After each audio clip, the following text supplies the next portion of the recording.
Hey, good morning, guys. Hope you guys are doing well today. Back a little early for you this week. I normally play golf on Tuesday, but this week we're going to play on Wednesday and Thursday, so I think that's a pretty good deal for everybody. Hair's better today, thank goodness. No ball cap today. We kind of didn't dress up. We kind of dressed appropriately today. So I want to go over a couple of things with you. Yesterday, you can see on the page that we announced that we're bringing somebody in as my new administrative assistant. She'll be in April 1st. Fantastic. Today, I want to go over NAR's settlement with the Justice Department. And there's a couple of reasons this happened is because we don't take care of ourselves. When you don't police yourself, the big boys tend to get involved. So we're going to focus in on a few things there and try to make this as clear as we can for you. What happened is there's some rulings that came down. NAR didn't have to pay any money, which is our money. I don't think they did a very good job for us, but irregardless, okay, it is what it is. Because we've had some realtors and some agents out there, whatever you want to call them, they didn't do a very good job. Now we're all having to kind of pay the prices, like the one kid that stole the cookie out of the cookie jar. So there's a couple things you need to know. First of all, you have to show everybody every house. There has been instances where people are refusing to show houses because it's not listed, this, that, and the other. This is really prominent in the Northeast. And if somebody in their price range, in their criteria, it's always been a rule, they're just reinforcing it and they're going to be watching for it. So if you have somebody who says, you know, no, I'm not going to show you that house, I'm not going to show you that house, and that's wonderful, and they just bought themselves some trouble with the Justice Department, an ethical problem with the National Association of Realtors. Now, this is going to come down in the next 60 to 90 days. There are going to be some massive changes. Some of them are actually pretty good, okay? NAR fought for us on some things. They didn't really fight, in my opinion, but that's okay. They're a political beast, so you know they're always going to try to compromise. So you got the situation is you got a couple things coming down. If an agent is a member of an MLS anywhere that they pay NAR fees, they, with your seller's permission. Now let me get this to you.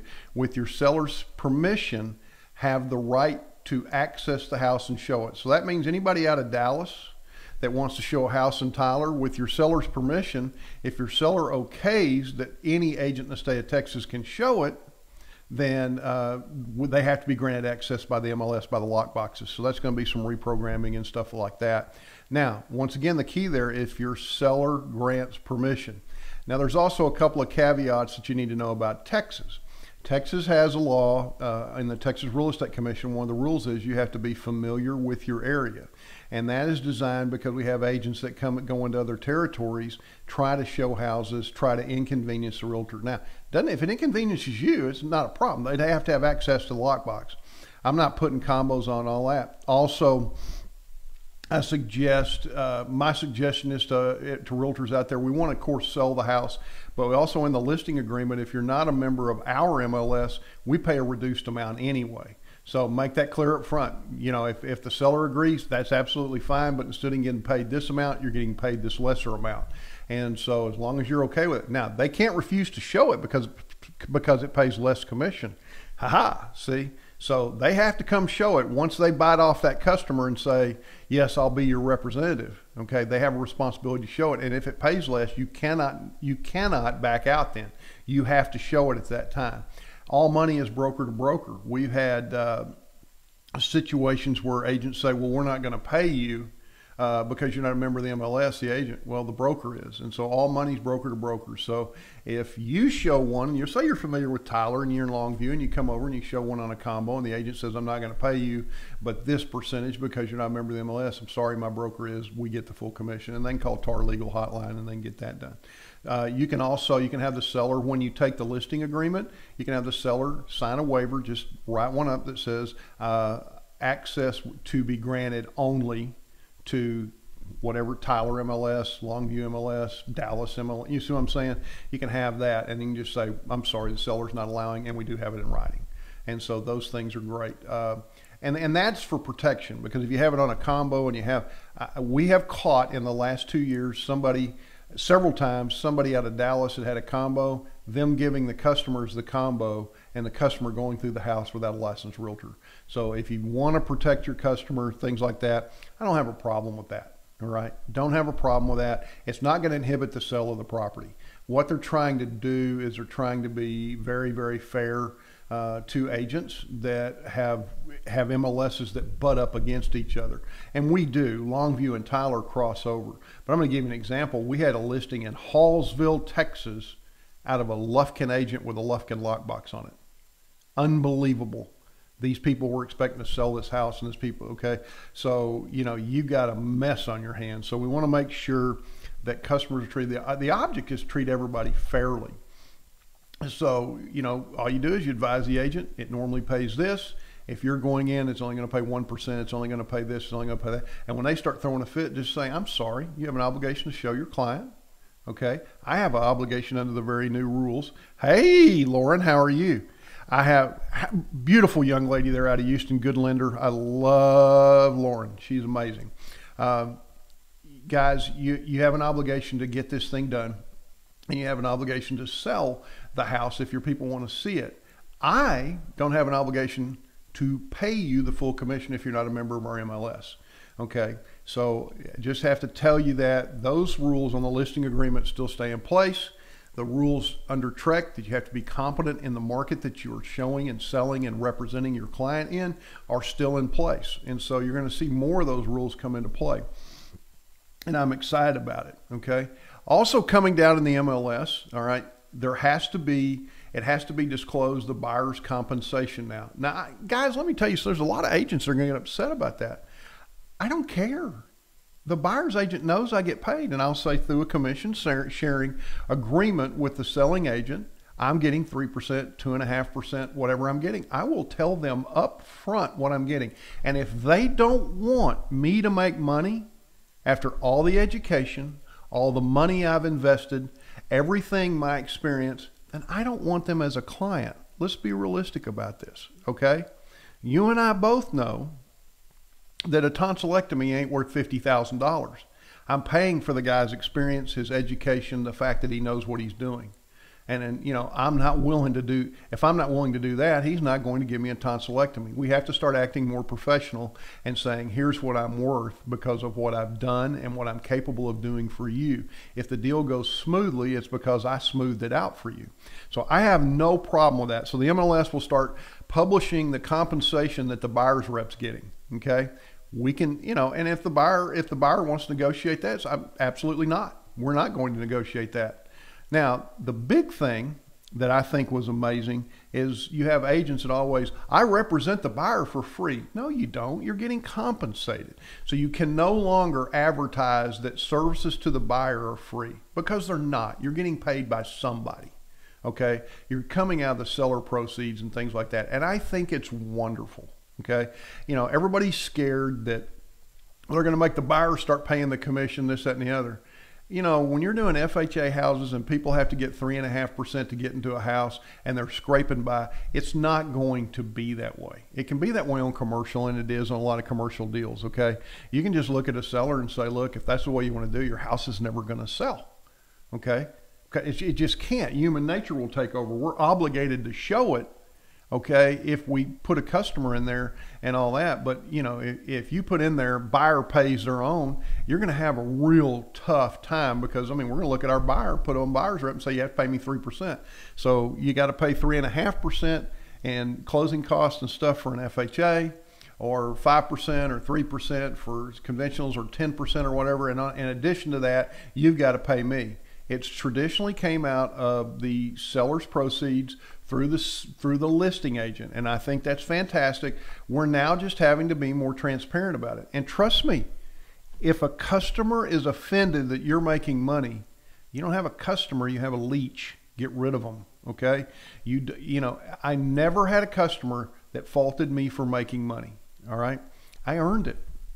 Over 900 hours to get my broker's license, this, that, and the other. All the money, all the expense, all the research, all that. They're forcing us to be more transparent and more professional. And folks, I'm in favor of it, okay? All right. We have so many companies taking money from other companies and referring and doing this and doing that, money under the table. I think it all ought to be transparent. I don't care if they publish in the MLS that the buyer's agent getting 3% compensation. They know I'm getting paid. This has been public knowledge. Okay. And the reason it is, you got a couple of folks that whined about, oh man, my agent made this, that, and the other. I'm going to stand right up, and my agents are going to stand right up. I don't sell anymore. I don't compete. But agents are going to stand right up, and they're going to go, you're absolutely right, and I've earned it. I've been in the business 17 years, and you paid for my experience. And because of my experience, I negotiated in a way that made this deal smooth and put you in your dream home. And if you have a problem with me getting paid, the problem is yours. So you want to make sure of that. You want to show all the homes in their price range you can't, and we have that in East Texas a lot. We have that in Lindale a lot, where we have a couple of offices that we've had customers call us and go, my agent said that house wasn't for sale. Yes, it is. Well, she wouldn't show it to me. I can name 3 agents. I won't, because I don't want to fight the ethics complaints. But we have the proof. We have copy of text messages and things like this. And so what you want to do is you want to do what's right by your customer, okay? If the other agent doesn't compensate correctly, that's what you have a buyer's rep for. That's when you say, well, you know, we're sitting out here, we're showing you houses now on the buyer's rep. I'm going to get paid by the seller's side, but they have cut my commission so bad, according to the buyer's rep, I'm entitled to this much compensation. You have to make up the difference. You're going to get to where that's more and more enforceable, and that's sad. But we are in a situation to where we've had some that didn't do the job. We have blatant, in the East Coast, blatant discrimination against people where offices won't wait on customers under a certain dollar amount. They say it's not profitable. I don't care if you're looking for a $30,000 home. If they're out there, our agents will sell you one. Okay, doesn't matter to us, because we believe you're going to be $1 million customer if you will buy or refer to us in your lifetime $1 million worth of business. So this part of the settlement is to make sure that the discriminatory practices against some of these folks, as inventory gets tighter, you're having realtors just, I don't want to help you, I don't want to help you. Look, if there's no inventory, you can't help them, okay? But if there is inventory, we have an obligation to try to help them. And so I want you to be kind. I want you to do things right. I want you to have a win-win. Do not worry about this, because we do business the right way at Miller Homes Group. And by doing business the right, hey, Brenda, got Brenda Rodriguez. That is correct. Oh my God. Oh, I'm right about something. I love her to death. We got some great folks in this morning, but listen, I wanted to get out ahead of this. This was released last night. I watched the video late last night. Had an amazing visit. Went on a listing appointment with the beautiful Cynthia Marshall. She was fantastic. She visited with a doctor. I hope she gets the listing. It's going to be a fantastic listing to have for her. We just, her and I teamed up and had a great visit. If she doesn't get it, then the customer is going to lose out, because she brings the passion to it. That's what I love about you guys. I love being able to help you guys. I have gotten, in the last month, I got to go on a commercial listing with Audra. I got to go on a high-end listing with Cynthia. I've gotten to go on a couple of smaller listings, and I'm telling you what, it makes my heart good to see how hard you guys are working, how much passion you bring to it. These are amazing times that we have in East Texas, and you guys are picking up the pace and working. Guys, this is the time that the market, while we're low on inventory, any customers you get, any market share you get, you will keep. Do not worry about the National Association of Realtors and all their new rules. Just don't do it, okay? Don't worry about it. It's something we have to deal with. I remember when the new HUD came out years ago, and they were talking about lenders were going to have to disclose this, or with the title disclose this, and oh my God, it was going to be so bad. It was going to, it was just going to burn the business down. Guess what? It is what it is.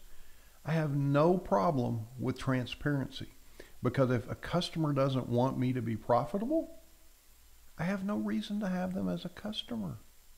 Okay? If another agent wants to poach and come over here and waste time and all of that, then they'll get paid accordingly. I have no problem with that. There are rules in place to protect you and to protect your customer. So guys, all they're doing is because the worst among us, all right, didn't do things right. Their hand was slapped several times, and they kept not doing things right. So NAR was put in an interesting situation. Should they and could they have fought some of these things a little differently? Absolutely. Okay? But none of it hurts our business. It makes our business better. Okay? Think about that for a minute. All the rules that are come in is because somebody did something wrong. This puts us in a position to reduce the legal load, reduce the exposure. Those are things that are great. Okay? If a customer comes up and says, well, my agent made this, well, it's right there in the MLS sheet now that I gave you that said I was being compensated that. Well, I asked them to give me some of that money and they said no. That's within my right. I don't have to give you my commission. As a matter of fact, Texas states that the gift can't be over about $50. So that's it. I gave you a gift card to Home Depot to buy shelf paper. Makes sense? All right? It's not a problem. I've stood in front of a buyer before and they asked how I got paid. And I said, well, the listing agent listed, and through a commission sharing agreement through our board, I get some of the commission that the seller has agreed to pay the listing agent. So my services are being paid for, all right? But here's how I'm being compensated. I don't have a problem with that. These people are looking for 10 grand, 15 grand, 20 grand for a down payment. I don't want to tell them they need 10 grand to pay me on top of that, okay?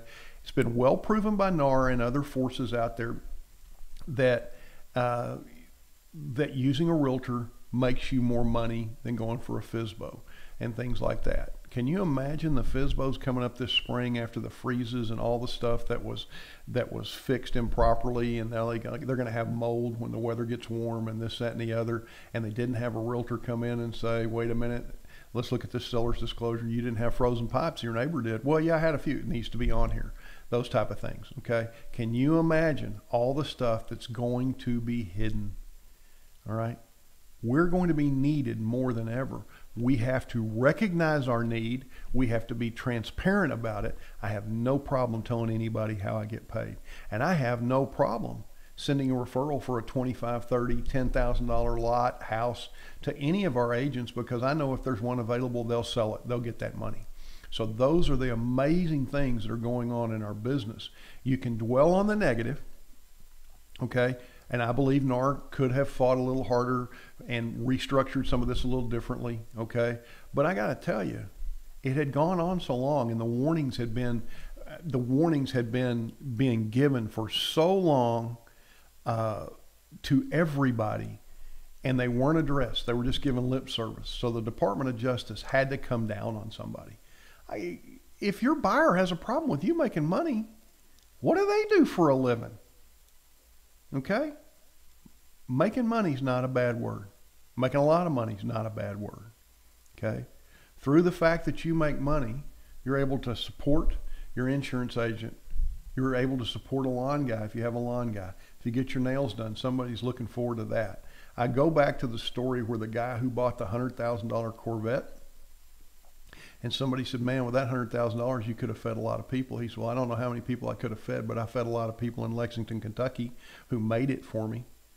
So don't ever feel bad about, making money. You paid for your education. You've got your years of experience. You've got your broker. If you're new, you've got your broker who they're paying for his advice to help you, those type of things. If people don't understand that, then they don't understand our business, and we've done a poor job of communicating it. And I think NAR ought to communicate that more, and they do, but I think they need to communicate that more to the public as to what they're getting, okay? You're going to see everybody in the next few weeks wringing their hands and going, oh my God, oh my gosh. It is what it is. I mean, we went through this. I remember in Y2K, the whole world was going to shut down. It didn't. I remember when they changed the closing disclosure, the HUD, they changed the lending requirements a few years ago, okay? It's been a lot of years ago now, over 5. But I remember that. I remember going and sitting on panels and talking about this, that, and the other. And I remember lenders saying, we're going to do this, this, and this. And we flat out as brokers told them, well, if you do that, we won't be using you as a lender. They figured it out real quick. So here's the situation. I don't have a problem if you remember the MLS in Dallas. If the seller says you can look at a house out here, that's fine. The MLSs are going to have to struggle with their boxes, make sure the keys work and all that. But it could be a security issue, and so your seller can write really simple. You can just, there'll be a form in TREC, or you can invent one that says you must be a member of our local MLS to show, or must be with a local member MLS to show the house. But we still have the right to say, if you're not a member of the local, if your broker's not a member of the local MLS, you get paid this much. And TREC still has a rule that you have to be competent in the market that you're showing in. So don't be too worried about that, okay? I don't have any problem with who sells the house. I want the seller to get that house sold, okay, in today's market. Let's get that thing sold and let's get rolling, okay? It's not about being greedy, because the greedy agents aren't going to be in the business very long. I've seen it happen, right? I've seen greedy agents get really, really big, and now they're flattening off and they're beginning to go down. Service is beginning to sell again. Got a call yesterday from an agent in New Braunfels, Texas. I was pretty amazed. She went with another firm because I wasn't in that area. And she went with another firm, and she said, I call my mentor. They tell me to go look it up on a website. I can't get a hold of my broker. I can't do this. I can't do that. I'm needing answers, and they're telling me, go look at a page, go look at this, go look at a video. And we'll do, if you got time, I'll say that's covering the video, but let me answer your question for you, and then you can go watch the video later. And so these things, people are going back to hands-on. They're getting tech to death. Tech is fantastic, and we have all the tech, and we enjoy that. But what it boils down to, it is a relationship business. So if you've got a relationship with somebody, guess what? They don't mind you getting paid. As a matter of fact, they want you to get paid. All right. So if I've got a client that doesn't want me to get paid, all right, we got an issue. All right. And the issue's not with me. So we're not, there's not a big red cross on the building. We're not a nonprofit. However, we're going to earn every dime we get. We're very proud of the fact that we earn every dime we get, and I have no problem being transparent. Anytime a customer wants to know how much I make on a house, I'm going to tell them. And what was really surprising is it's on the HUD. Everybody kind of knows. It may not be on the buyer's HUD, but everybody kind of knows what we made. We're just going to declare it up front. Who cares? Okay? Not a big deal. Somebody whined, so it's out there. All right. Somebody refused to show certain houses with certain people. Can't do that. Okay. Somebody refused to show certain houses below a dollar figure. You can't do that. Okay? I mean, guys, we violated the basic tenets of who we are as realtors, and now the Justice Department has had to get involved because we wouldn't police ourselves. Think about that for a minute. If we don't start tightening up how hard it is to be a real estate agent, and we don't start tightening up and enforcing the rules that we already have on the books, all right, people outside of our organization are going to get involved. And anytime that happens, it always goes a step further than it had to, because we wouldn't take care of ourselves. Love you guys. I want you to have a great week. This is Tuesday. No golf today. I'll be out tomorrow and Thursday playing golf, but I'll be back in tomorrow afternoon. So if you need anything, just let me know. Nothing but love for you guys. Denise is out working today. Stephanie's coming in a little late today. Brittany's out working today. We have, I'm in the office by myself. Can you imagine the trouble I can get in? But love you guys again. Looking forward to everybody meeting the newbie. Come up. We got some new agents signing up this week. We're excited about that. Get ready for announcements coming up. We're at 102, 103. I'm losing count. It's not about the numbers. It's about the right family members. So we're excited. If you think you got somebody who wants to be a family member, set up an appointment. Steph had me busy. My gosh, last week I was swamped. Had 3 appointments in one day, 2 the day before. Ended up visiting with one that wasn't an appointment, just showed up and asked if I had a minute. Anything we can do to make your life better is great. I don't worry about the rules changing, all right? In the middle of all of it, there's got to be a pony somewhere, and that's what we're looking for. We're looking for the pony, and we want everybody to be happy. And if you got a customer that is offended that you're making money, do you really have a customer? Is that somebody you want to do business with? So make good decisions. Have a great day.